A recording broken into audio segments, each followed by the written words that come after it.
Thank you, everybody. Now, my colleagues have to go, but I'm going to say a few words about what happened in the House. Okay?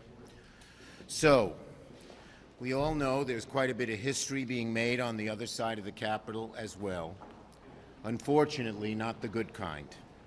Yesterday, a small band of MAGA extremists plunged Congress into pandemonium. For the first time in history, the Speaker has been removed from his position at the hands of radicals that he empowered from day one. What happened yesterday is a failure entirely of the House Republicans' own doing, a disaster years in the making, to the great detriment of Congress and to the detriment of the American people. Speakers Boehner, Ryan, and now McCarthy have all learned the same hard lesson. You cannot allow the hard right to run the House or to run the country, or you'll get chased out by that very same hard MAGA right.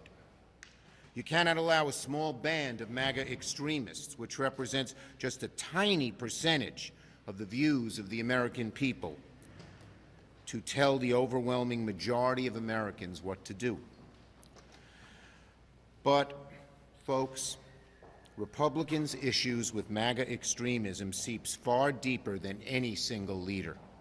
MAGA extremism is a poison that the House GOP has refused to confront for years. And until the mainstream House Republicans deal with this issue, the chaos will continue. Now, I hope it's obvious. MAGA extremism is not good for the House Republican leadership, it's not good for Congress, and it's disastrous for the country. So let me say this to the next Speaker of the House, whomever that may be. Think carefully about what happened to your predecessors before trying to coddle the hard right. Each of your predecessors got burnt each time. I urge the next Speaker not to make the same mistake, not just for their own future, but for the country's. Whomever the House elects as Speaker will not be able to ignore the realities of divided government, no matter what the hard right demands.